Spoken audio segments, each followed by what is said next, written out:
Right, we're back now with our guest, which is going to be Zven. Now, all that needs to be said is this, Zven. When you were literally in a bot lane called the best in the West, and you role swap to the other position in bot lane, a little bit of pressure. You probably have to get pretty good, mate. Some would say you should probably get really good if you're going to do that. I think it's been a while since people called us the best in the West. It was a while, true. It was the good old times, for sure. Yeah, I mean... listen, of all the things TSM's ruined, that's probably the most egregious. Is that really true?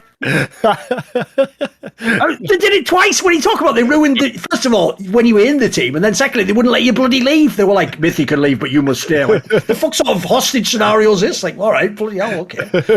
Anyway, luckily, it turns out, Zven, a lot of investigations have been done. Actually, TSM's just cool. There was nothing going on there, mate. Don't worry. Nothing going on. I wouldn't know anything about that. The lawyers they hired and they gave access to, so it's fine.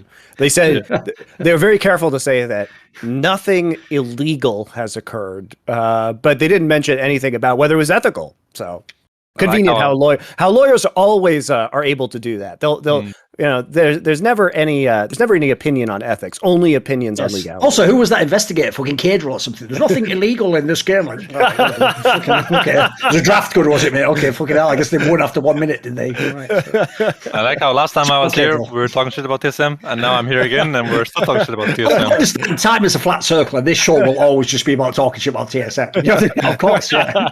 The more things change, I even counted this the other day, though. Dude, because they've started this split badly as well. They've won like 17 out of 25 games this year, guys. Like, this is outrageous. Wait, what's the record actually? Yeah, they've won 7 games out of 25 regular split games. Because they were 5-13 in spring, and they're 2-5 now, right? Yeah, I see it. That's wild, isn't it? How can that be real life?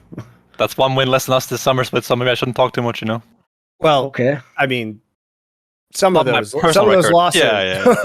You have the excuse, though. You have the asterisk. Yeah, exactly. You did get handicapped, Zven. Yeah. You came in with having to dig yourself out of a pretty atrocious 0-3 hole, and going 3-1 since then isn't bad. Also, I think you had the bad luck of playing against FlyQuest in probably their best game of the split, and legitimately a pretty good game by them. So we'll get into that. I want to start with the start of this split because there has been a lot of issues, I would say, with Cloud9, because the reason you find yourself in this hole is because there were some crazy visa issues going on. So it must have been extremely difficult for you because you're attempting to role swap. You are not in Korea to practice with your new AD carry and presumably to get good practice in solo queue as a support player, right? Yeah. So that's going to make your job a lot fucking harder.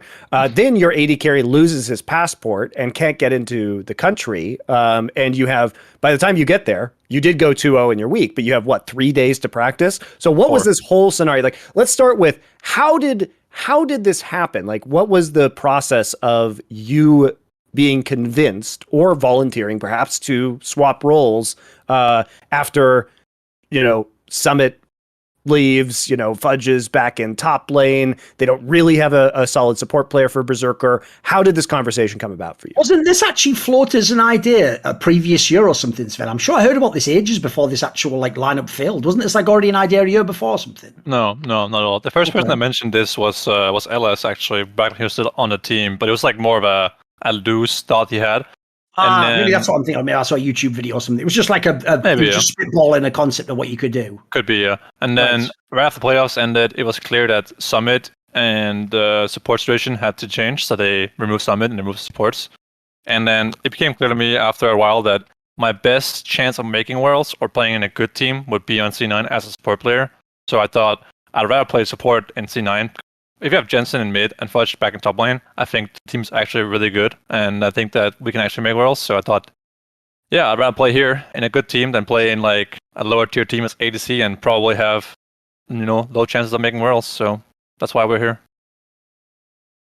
Well, I think also it makes sense because you're known to have a really strong, grinding work ethic within the team and to be a big voice on the teams that you're part of. You've also played yourself as an AD carry with, very vocal supports like Mithy in the past. So I think you have a very strong sense of like who you are as a player and what you want to accomplish, and what you like out of supports. So I think it's interesting to have you now apply those same opinions towards becoming a support for a player like Berserker yourself.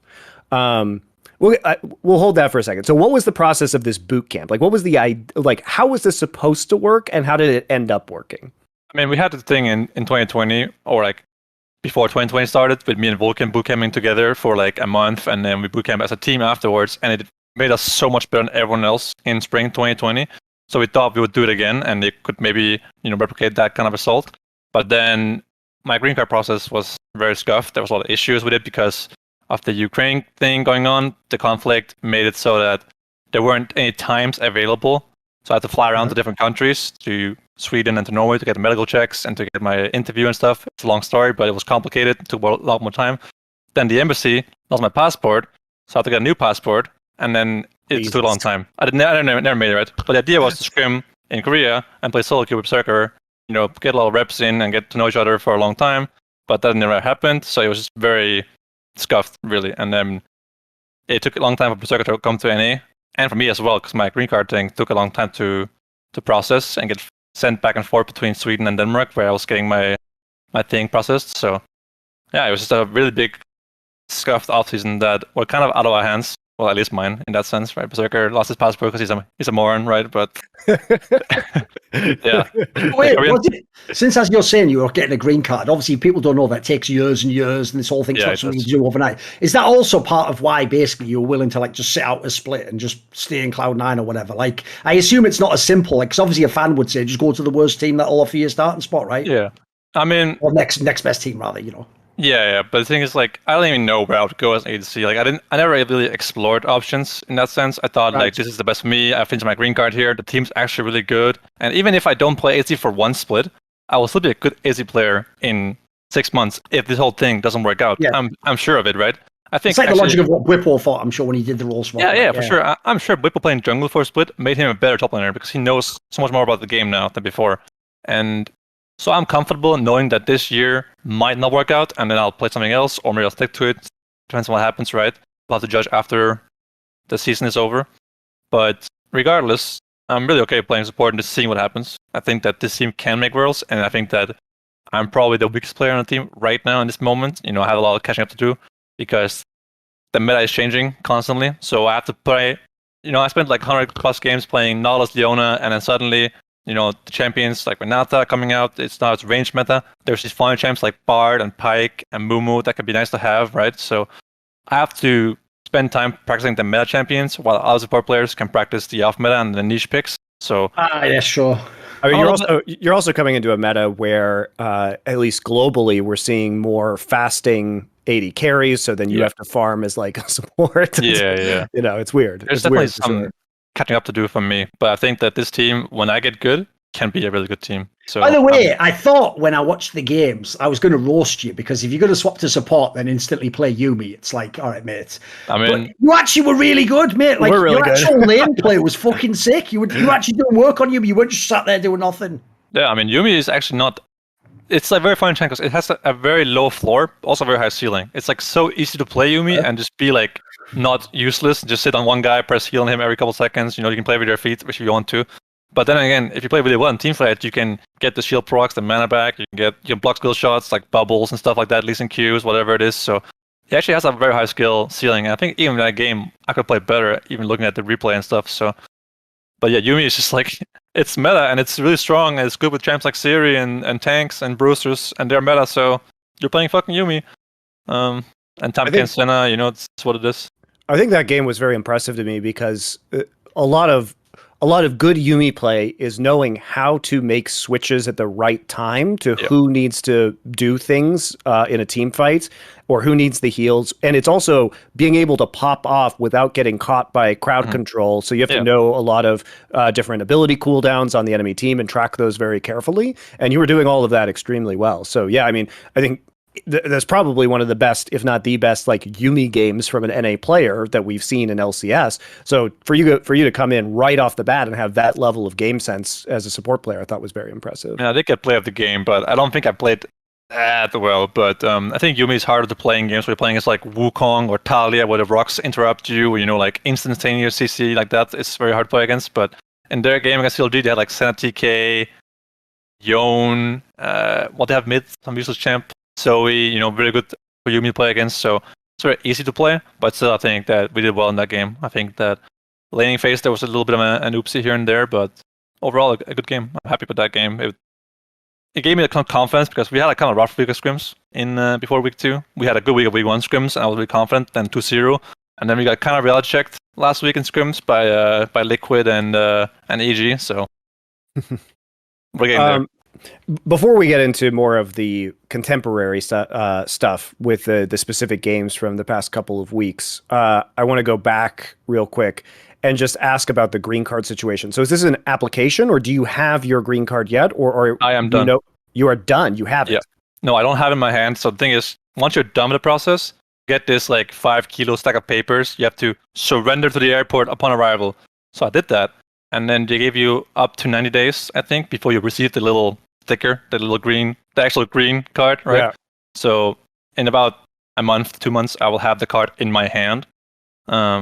And then you're an NA resident, which is huge. I mean, the guy said, "Welcome home" when I arrived in the airport. It was kind of fucking weird, right? I was like, right, yeah, welcome home. But it is done, yeah, and I'm considered a resident, I suppose. I have like a temporary green card in my passport that will get removed once I get the little sticker, and then I have that ID card as my actual green card.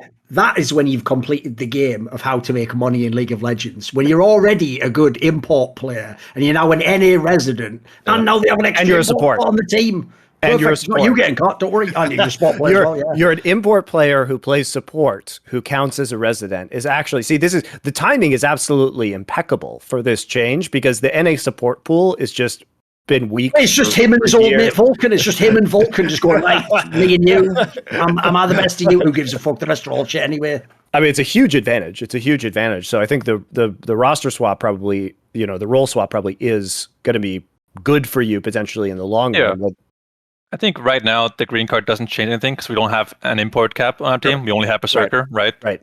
Flash, Blabber, Jensen already are residents, and I am going to be soon. I actually don't know if I count as a resident yet in the league's terms. But it doesn't matter. It doesn't matter right now, right? Like you're saying, it doesn't matter. But it could matter next year, right? Yeah, but in the future, it could open up more possibilities, both for me and for C9, if I continue playing here. Depends on what happens this year. If I'm shit at support, I'm sure they don't want to have me next year, and I'm aware of that, and they're aware of that, so... But in that case, my green card will be allowing me to be sold for more money anyway. So it's only going to help me in every way possible. You know what's perfect as well, Monty? Here's what I'm really looking forward to. Because the split began without C9 having the real roster, who did they play in the first game? EG. So it means they don't play EG until the end of the regular split, which means he doesn't have to actually have his real battle with old pal Vulcan until the end when he's had a whole split to power up. So that's the fight I'm waiting for, because someone's got to fucking mog someone, just fucking style on them, do some crazy shit. There's got to be they've got at least like some hover in the draft or something. We've got to get something in that game. That game's going to be fire, I can tell. I'm looking forward to it. I think because Vulcan's going to try and do some shit to show you up. I guarantee. I guarantee. Yeah, I think without doubt, right now Vulcan is the best support in the LCS. At least the best performing, right? Like you can say something like Code J is, more. He won Worlds and some LCS titles, grats, right? But Code J is not playing that well right now. T as a whole actually is like 5-2, I think, but they're not playing that well compared to EG, who's really clean. Had that one game against GLG, but Vulcan is playing really well, and he's definitely the one to look out for right now.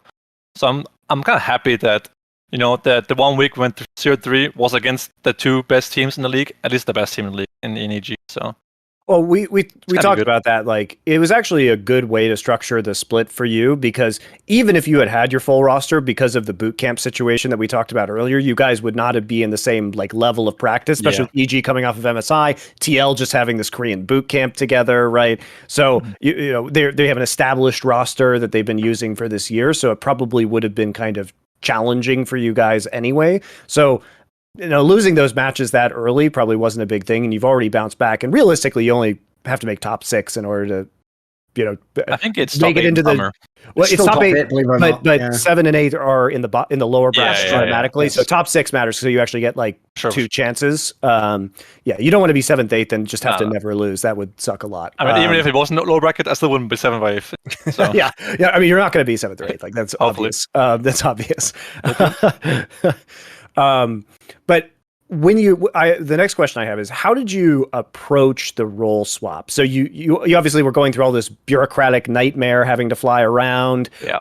What was the structure that you set for yourself, knowing that you weren't going to be able to practice with Berserker? Like, how did you say, okay, these are the things that I want to do, like I need to do in order to make this role swap successfully? Did you design like a training program for yourself? Did your coaches help you with that? What happened? I had a little bit of help from both Veigar and Cecil, who watched my solo queue games, gave me some feedback, but it's hard to really give you feedback from solo queue games.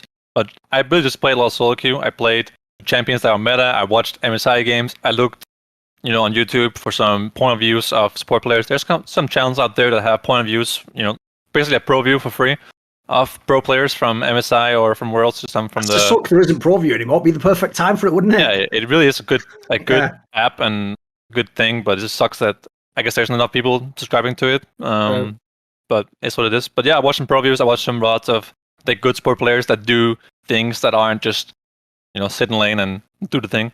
So I watch people like Hens right now, for example, performing really well. I like his playstyle. I like his pocket picks. I watched Hillsang. I watched Mickey X. I watched any players, Cordier and Vulcan mostly.